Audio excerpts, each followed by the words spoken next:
Meditación sobre Belén.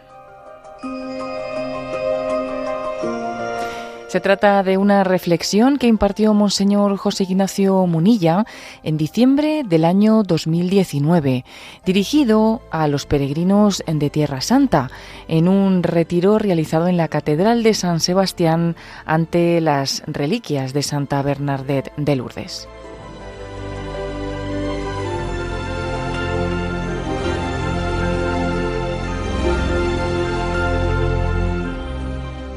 Cada vez que nos juntamos hablamos de un lugar de Tierra Santa, y en esta ocasión la cercanía de la Navidad pues nos viene muy bien para hablar de Belén, de ese lugar en el que nació Jesús. Bueno, yo he preparado una serie de reflexiones que son a medio camino entre históricas, arqueológicas, lógicamente de escritura, teológicas. Bueno, pues bien, Belén, Betlehem, fijaros, Betlehem, que significa casa de pan. Es curioso, casa de pan. Es curioso que aquel que nos fue a dar el pan de vida, la Eucaristía, yo soy el pan de vida, el que come de mi cuerpo y bebe de mi sangre tiene vida eterna, el que nos iba a decir eso, yo soy el pan de vida, naciese en la casa de pan, en Betlehem. Pero antes de esto vamos al Antiguo Testamento y digamos que de Belén se dicen varias cosas en el Antiguo Testamento, pero hay dos principales, que obviamente hay que recordar. La primera es en el primer libro de Samuel, capítulo 16, allí se habla de la unción de David. ¿Recordáis? Os refresco un poco la memoria, ¿no? Como el profeta Samuel es enviado por el Señor y dice, vete a Belén, y allí elígeme alguien que yo te voy a decir quién es para ungirlo como rey. Y entonces encuentra a Jesé con sus hijos y dice, que pasen por aquí tus hijos. Y los va pasando desde los mayores y tenían prestancia, pero este no es. Y al final, bueno, pues no, y no tienes ningún hijo más. Dice, bueno, el pequeño, pero está cuidando los rebaños, pues que venga el pequeño, ¿no? Y ese era el elegido de Dios, era David.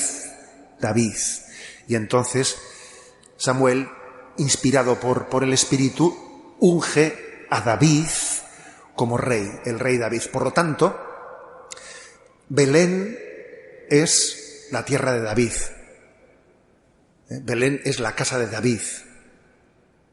Hablar de Belén y hablar de David, pues es algo que está íntimamente unido, ¿no? Y digo que hay dos textos claves para nosotros. El del primer libro de Samuel 16, y el segundo, el de el profeta Miqueas, ¿recordáis? Miqueas, allá por el siglo VIII antes de Cristo, dice, y tú Belén, tierra de Efratá, no eres ni mucho menos la pequeña, la menor, porque de ti nacerá un Salvador. O sea que Miqueas había profetizado que el Salvador, el Mesías que se esperaba, nacería de Belén. Por lo tanto, dos textos claves del Antiguo Testamento. El de primera Samuel, el que David es ungido, y el de Miqueas, que profetiza que el nacimiento del Salvador nacería de Belén. Bueno, primero, igual os voy a contar alguna cosa que alguno dirá, yo no tenía ni idea de que alguien...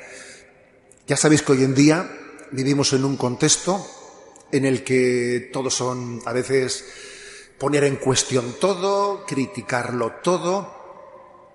Y bueno, pues obviamente yo no voy a hacer propaganda de teorías raras, pero sí quiero mentar determinadas pues errores o teorías, yo diría que más bien, digamos, erráticas, ¿no?, que se están difundiendo, y contestarlas. Me refiero al hecho de que es posible que leáis o veáis en algún reportaje de televisión poner en cuestión que Jesús naciese en Belén. ¿Por qué? Porque los evangelios de Mateo y de Lucas, Mateo y Lucas con mucha claridad dicen que Jesús nació en Belén. Jesús nace en Belén en tiempo del rey Herodes, dice Mateo 2, versículo 1, ¿no? Y Lucas cuenta pues todo el episodio de como el empadronamiento, etcétera, etcétera. Pero Marcos y Juan, los otros dos evangelistas, no cuentan eso. Bueno, pero no dicen dónde nació, no lo dicen. Entonces, pues hay unas teorías de que no, pero como dicen que Jesús nazareno, pues en el fondo Jesús donde nació fue en Nazaret. Jesús nazareno, pues decir que Jesús es nazareno es como decir Jesús, eso es como el apellido dice dónde has nacido, ¿no? Y entonces vienen a decir que, bueno, pues que Mateo y Lucas posteriormente introdujeron eso para hacerlo coincidir con la profecía de Miqueas, que decía que el Salvador tenía que nacer en Belén, ¿no? Pero vamos a ver, hay que decir que es absurdo. Es muy normal que a Jesús se le llame el Nazareno por una razón, porque el tiempo que estuvo en Belén fue mínimo. Después marcha a la huida a Egipto, y después de la huida a Egipto regresa, con lo cual él, donde se cría desde pequeño, el tiempo que estuvo en Egipto no lo sabemos, pero serían unos pocos meses, ¿no?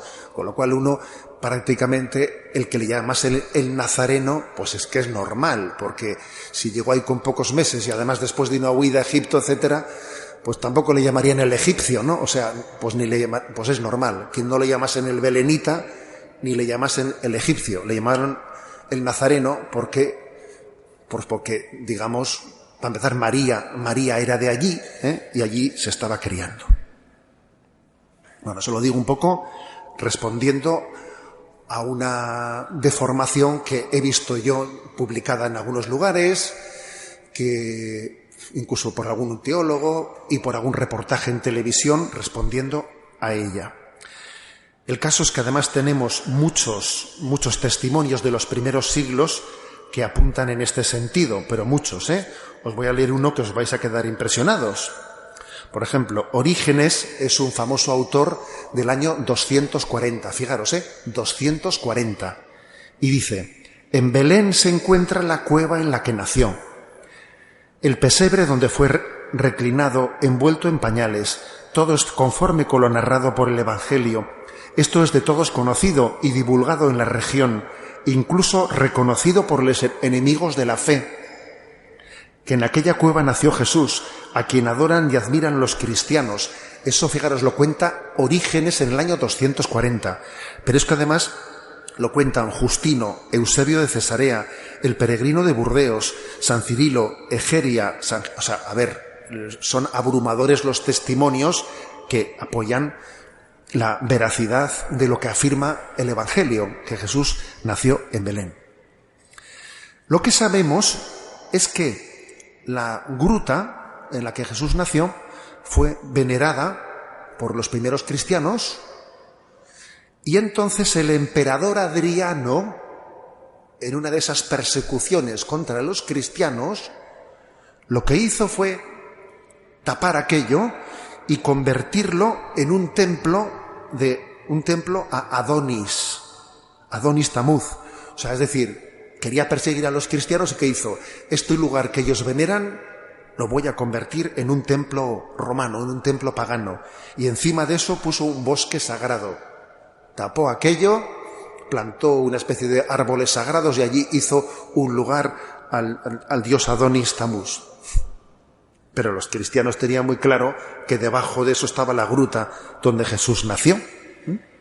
Y cuando vino la conversión del Imperio Romano al cristianismo, pues en ese momento Constantino, en el año 326, a los pocos años de su conversión al cristianismo, descubre y se inicia la construcción de la Basílica de Belén, que ahora contemplamos. Fue el mismo emperador Constantino, después de su conversión, el que inició esa construcción. Otro dato muy interesante, porque los que habéis sido peregrinos a Belén, recordáis que una cosa que nos sorprende es que cuando uno se mete abajo, allí en la gruta donde Jesús nació, allí están también la gruta de San Jerónimo, porque resulta que San Jerónimo en el siglo IV, acompañado de dos mujeres, ¿no?, Paula y Eustaquia, fue allí, fundó dos monasterios femeninos, y él, lo más pegado que pudo a la cueva donde Jesús había nacido, se puso a hacer un trabajo inmenso, uno de los trabajos principales que se han realizado en la historia de la Iglesia, que es traducir todos los textos, ¿no?, del Antiguo y del Nuevo Testamento que están en hebreo y en griego, traducirlos al latín. Y esa fue una gran obra que hizo San Jerónimo, lo que se llama la Vulgata. La Vulgata ha sido la Biblia traducida al latín, que eso era importantísimo, porque claro, los cristianos no sabían hebreo, los cristianos no sabían griego bíblico, no sabían. Entonces se hablaba en latín en el Imperio Romano, ¿no? Entonces San Jerónimo llegó allí, buscó, como digo, fundó esos dos monasterios y lo más cerca que pudo, ¿no?, de aquellas grutas se puso a traducir la Biblia al latín. Esa traducción ha sido importantísima, importantísima. Esa traducción de San Jerónimo le ha acompañado a la Iglesia católica, a la Iglesia, pues desde aquel siglo V hasta el siglo XX. Ahora ya obviamente ya tenemos escrituristas capaces de leer directamente el hebreo y el griego bíblico sin necesidad de tener que servirse de la traducción de San Jerónimo, ¿no? Hoy en día ya hay especialistas que son capaces directamente de ir al texto original hebreo-griego. Pero claro, fijaros qué importancia ha tenido durante tantos siglos, durante 15 siglos, el trabajo que hizo Jerónimo. Pero fijaros una cosa, no fue... Porque hoy en día un biblista, ¿a dónde iría a hacer un trabajo como ese tan importante? Iría a una biblioteca, tendría muchos libros, tendría calefacción, tendría un sitio bien acondicionado, bien no sé qué. Él se fue a la cueva, al lado de la cueva en la que nació Jesús. Porque él dijo, yo quiero hacer este esfuerzo de poner escrita la palabra en el latín de este que nació aquí, y vivió haciendo penitencia, vivió haciendo oración, pobremente, de una manera... O sea, es decir, hoy en día cualquiera de nosotros no hubiese dicho, pues venga, este trabajo, y hubiésemos dicho, venga, ordenadores, pues buenas mesas, calefacción. Pues él se fue a una cueva. Y San Jerónimo, además, digamos, ha quedado en la historia de la Iglesia como un gran penitente, que casi se pasaba en sus penitencias, ¿no? Así se ha transmitido la palabra de Dios, y es impresionante, ¿no?, que la visita a Belén esté tan ligada a esa intuición, ¿no? Bueno, sigue la historia, sigue para adelante la historia. Ya está construida la Basílica de Belén, y en el año 529, hubo un lío, y los samaritanos, que vivían relativamente cerca, destruyeron la basílica. No por mucho tiempo, porque el emperador Justiniano la reconstruyó. Y luego pasó un tema muy interesante, que seguro que a los peregrinos les suena, de que allí se nos explica. Viene la conquista de los persas, y los persas hicieron una auténtica escabechina, destruyendo los lugares santos. Pero el único sitio que no destruyeron fue este. ¿Por qué? Porque resulta que en las paredes de la Basílica de Belén habían adornado con mosaicos en los que los magos de Oriente estaban claramente con vestiduras persas. Esos tres magos de Oriente estaban vestidos con vestiduras persas, y entonces, claro, cuando llegaron los persas a destruir la basílica, oye, que aquí están representados algunos de los nuestros, ¿no? Y entonces no se atrevieron, fue la basílica que respetaron. Aquello fue muy importante, claro, porque eso hizo que aquella basílica de Belén pues haya sido una basílica privilegiada, ¿no? Porque fue no destruida por la invasión de los persas. Y fueron los Reyes Magos los que salvaron el tema. Hay que decir que tiene la cosa su...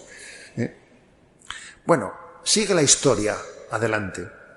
Y llegan las cruzadas. Bueno, viene la invasión musulmana, las invasiones musulmanas se hacen con todo aquello, y bueno, gracias a Dios no destruyeron la Basílica de Belén, porque los musulmanes creen que Jesús es un profeta y por eso no lo destruyeron. Y entonces llegan las cruzadas, los cristianos en un primer momento se hacen con aquel lugar, y fíjate, en la Navidad del año 1100, en esa Basílica de Belén se coronó el rey Balduino como el rey de Jerusalén. Los cruzados allí llegaron, ¿no? Y entonces dijeron, bueno, vamos a restaurar la monarquía de David. Vamos a restaurar una monarquía cristiana. Y fíjate, a un tal Balduino le coronaron como rey. Las cruzadas finalmente fracasaron. Era muy difícil poder desde tan lejos estar allí sosteniendo aquellas tropas. Finalmente los musulmanes ganaron aquella guerra. Y San Francisco de Asís, por el camino de la pobreza, por el camino de la puerta de atrás, que muchas veces, ¿no?, ese camino de la puerta de servicio es más eficaz que el de la puerta grande. Ojo con este dato, Francisco de Asís, en vez de ir por el camino de la cruzada, de coger la espada e intentar reconquistar la Tierra Santa de los musulmanes, pues bueno, pues dices, tira esa espada, vamos por la puerta de servicio, nos descalzamos, vamos descalzos, con un hábito, con una cuerda alrededor, pidiendo limosna, y obviamente así se puede entrar fácil. Y así entran los franciscanos en el siglo XIV. Y poco a poco pues van instalándose en los santos lugares con muchos problemas, porque claro, con muchos problemas, pero se van poco a poco haciendo con algunas propiedades, ¿no? De manera que en la actualidad la Basílica de Belén es propiedad de 3 iglesias cristianas: los ortodoxos griegos que se les llama, los armenios y los católicos, los franciscanos, ¿no? Es una basílica compartida por los 3. Bueno, sigue adelante la historia, ¿no? Y hay que decir que en esa historia, pues también hay episodios, pues tristes, ¿no? Porque la convivencia allí a veces no es fácil, por ver en esa gruta quiénes pueden estar, quiénes no pueden estar, y como están, claro, detrás de los ortodoxos está Rusia, detrás de los franciscanos pues están los países occidentales, y entonces hubo también pasajes tristes de la historia, ¿no? Como que, por ejemplo, la guerra de Crimea, os sonará Crimea, ¿no?, por ese lío que ha habido entre Rusia y Ucrania hace poco. Bueno, pues allí en el siglo XIX, en el año de 1853 a 1856, hubo 3 años de guerra en Crimea entre Rusia y Francia, Reino Unido y los otomanos, ¿no? Un poco entre Oriente y Occidente hubo una guerra. ¿Y sabéis qué? Pues que lo triste fue que en esa guerra encima también uno de los motivos de la guerra, bueno, había motivos, lógicamente, al final siempre detrás de las guerras hay motivos de poder y de dinero, pero se suelen poner excusas, porque al final es el poder y el dinero. Y una excusa que se puso para esa guerra, ¿sabéis cuál fue? La de quién tenía el derecho a celebrar en la basílica, en la gruta donde nació Jesús. Fijaros bien, ¿no? Resulta que una guerra de 3 años en Crimea, poniendo como excusa el tema de quién celebraba, a qué hora celebraban en esa gruta. Bien, es verdad que los motivos de tipo religioso eran una excusa, y en realidad, pues es la lucha por el poder y el dinero la que movió aquella guerra. Bien, así hasta nuestros días, en la que los franciscanos pues han tenido un servicio verdaderamente encomiable, de presencia muy sacrificada, muy sacrificada en aquel santo lugar. ¿Os acordáis que pues allá por antes del año 2000 hubo un episodio muy grave en el que un grupo de guerrilleros palestinos entraron dentro de la basílica, se encerraron dentro de ella y estuvieron asediados por los soldados israelíes durante varios meses? Dentro estaban los franciscanos. El Papa Juan Pablo II les llamaba todas las noches. Hubo un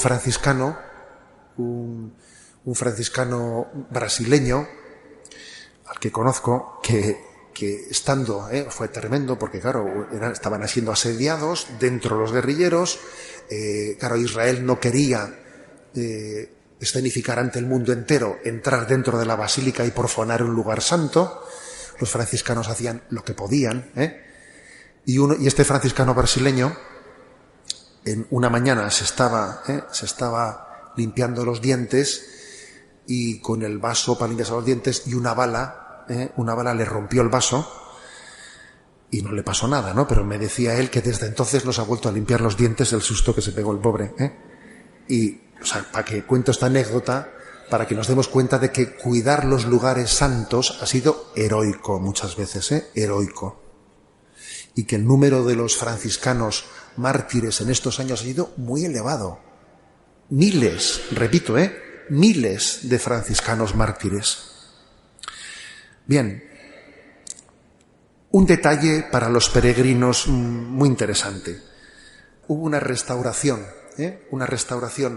de la Basílica de Belén en la que con gran belleza, sí, en el siglo XII, con gran belleza se completó la ornamentación de la basílica poniendo en ella una referencia a todos los concilios cristológicos. Entonces, cuando uno va allí, dice, anda, ¿qué pone allí? Nicea, Constantinopla. Bueno, es decir, en el siglo XII se completó la ornamentación de la Basílica de Belén recordando todas las formulaciones en las que la Iglesia, a lo largo de los siglos, ha ido proclamando la identidad de Jesucristo, el misterio de Jesucristo. Nuestra fe católica, ¿no? El reconocer en Jesús a la segunda persona de la Santísima Trinidad, que es una sola persona, pero tiene dos naturalezas, naturaleza humana y naturaleza divina.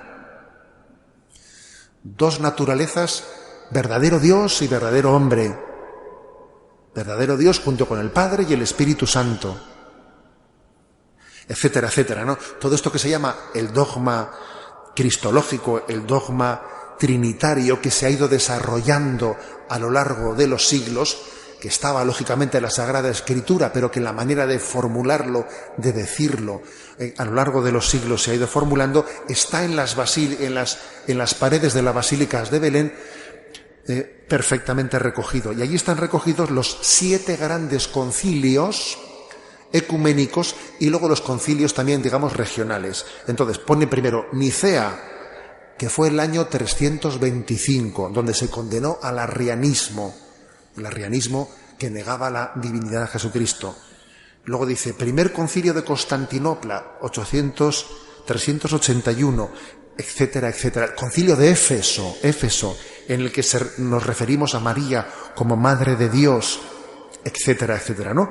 Los 7 grandes concilios están puestos, representados en las paredes de aquel lugar.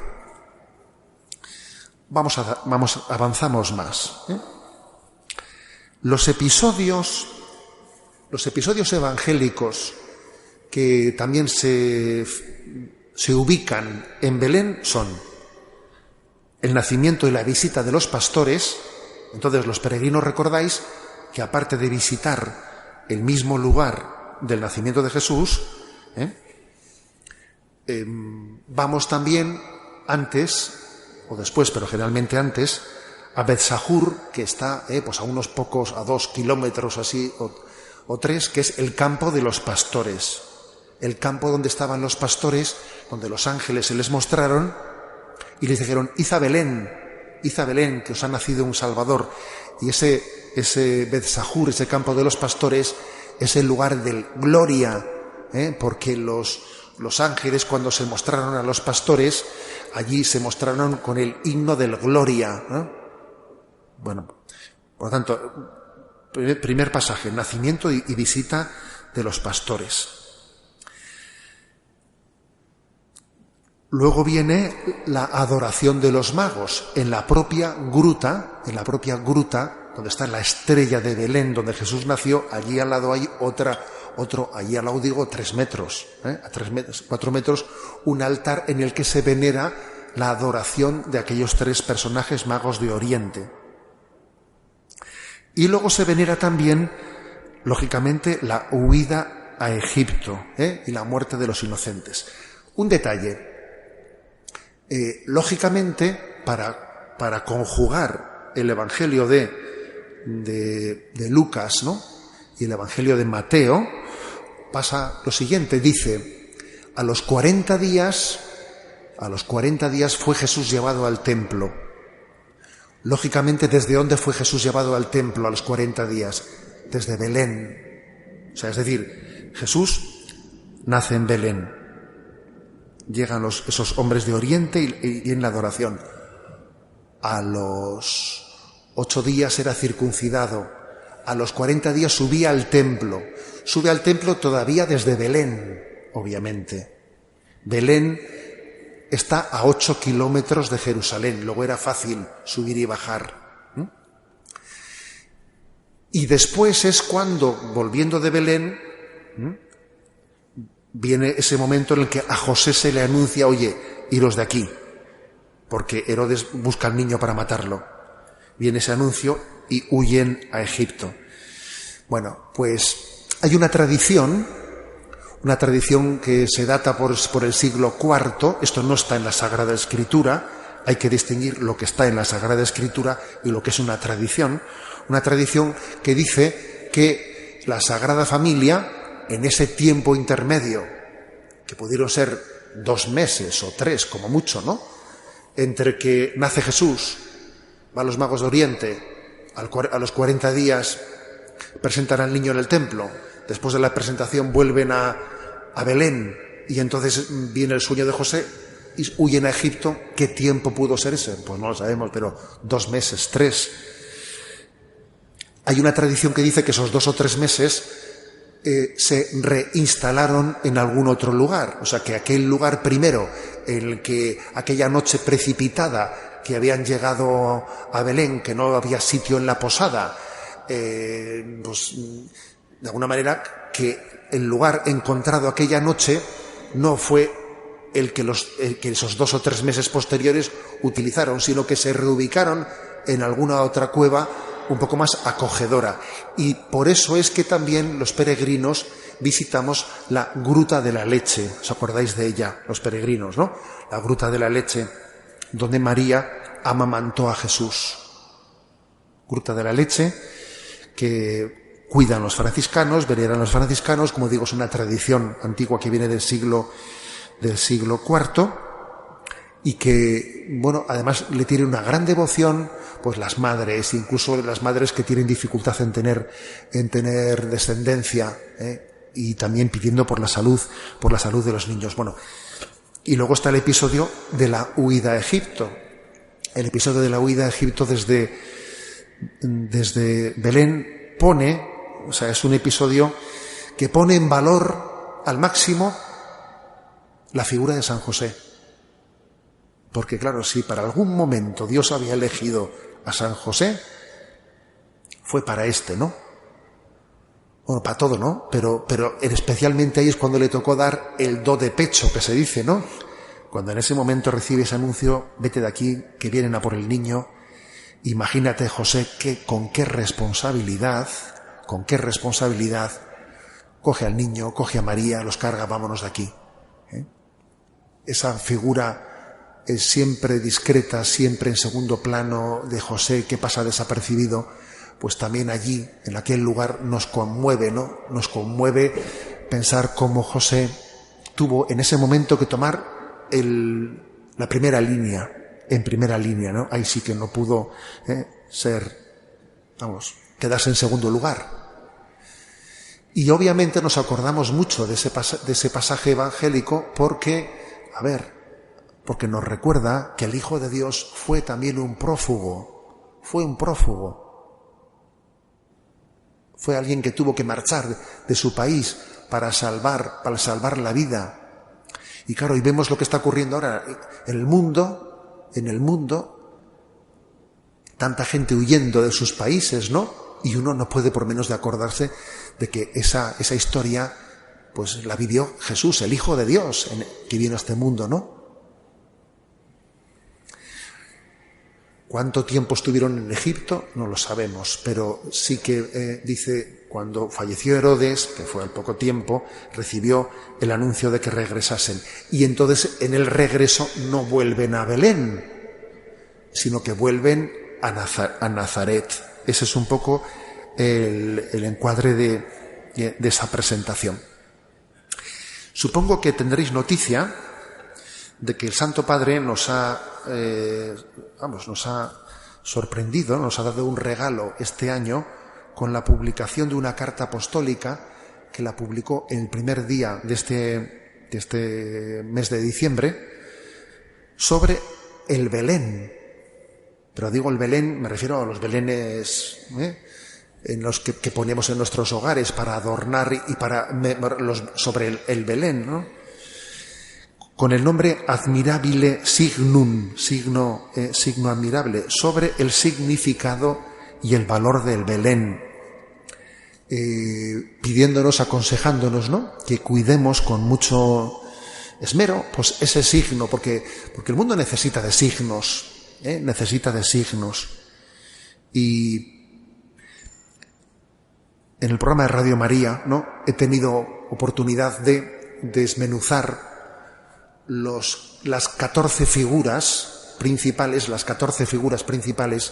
que completan ese Belén, ¿no? Y obviamente no voy a empezar a repasar a las 14, que sería un poco demasiado, ¿no? Pero me voy a fijar en 2 de ellas. Dice el Papa en su carta que es costumbre en nuestros belenes poner también personajes que no son históricos. Por ejemplo, dice la hilandera, no sé qué, ¿no? O bien la lechera, no sé qué. Se ponen personajes, que no están, o sea, que son personajes de la vida real, que no estaban allí en los textos evangélicos, ¿no? Y que es hermoso ver eso. Es hermoso ver cómo añadimos al Belén personajes de nuestra vida, porque en el fondo Jesús ha venido, es el Emmanuel, el Dios con nosotros, y que tiene un gran sentido que también añadamos esos personajes que en teoría no tienen nada que ver, ¿no? Un leñador, un no sé qué, porque es caer en cuenta, tomar cuenta de que no únicamente estamos recordando de que Jesús llegó a un lugar que no es mi casa hace no sé cuánto tiempo, que no es mi tiempo, no, sino que está llegando a mi vida aquí y ahora. Y por eso te podías poner tú en el Belén, tú mismo, sí, tú. En tus circunstancias podías estar tú también incluido en el Belén, como esos pintores que hubo un tiempo en el que cuando pintaban una escena con muchos personajes, el propio pintor se autopintaba a sí mismo pues en una escena determinada. Y cómo no, pues otra escena del Belén que es conmovedora es la escena pues del buey y el asno que están ahí a ambos lados, ¿no? No están narrados en el episodio evangélico, pero sí San Francisco de Asís los introdujo en aquella intuición que tuvo en Grecio allá por el siglo XIII, ¿no?, cuando hizo una representación viviente del Belén, puso allí aquel buey y aquel asno, recordando que en el tercer o segundo versículo de Isaías, en el mismo momento que comienza el libro del profeta Isaías, dice allí un texto misterioso, ¿no? Dice: el buey conoce a su amo, el asno conoce el pesebre. de su amo. Pero tú no conoces a tu dueño, tú Israel no conoces a Yahvé, tu dueño. Que es como si dijese, oye, eres más burro que el burro, ¿no? O sea, fíjate, los animales conocen a su dueño y nosotros no conocemos a Dios. Y por eso puso el buey y el asno alrededor de Jesús, como rememorando a las personas que no han conocido a Dios y que en ese buey y en ese asno se acercan a ese misterio y quieren aprender. Es como si dijesen, ábreme la mente, ábreme los ojos, ábreme los oídos, que reconozca en este niño al Hijo de Dios presente. Es hermoso ese gesto, como una evocación de pedir a Dios que nuestra dureza de corazón se ablande en el reconocimiento del misterio de Dios, ¿no? Porque si algo quiere mostrarnos el Belén, es una invitación a sentir, a tocar la pobreza que el Hijo de Dios eligió en la encarnación.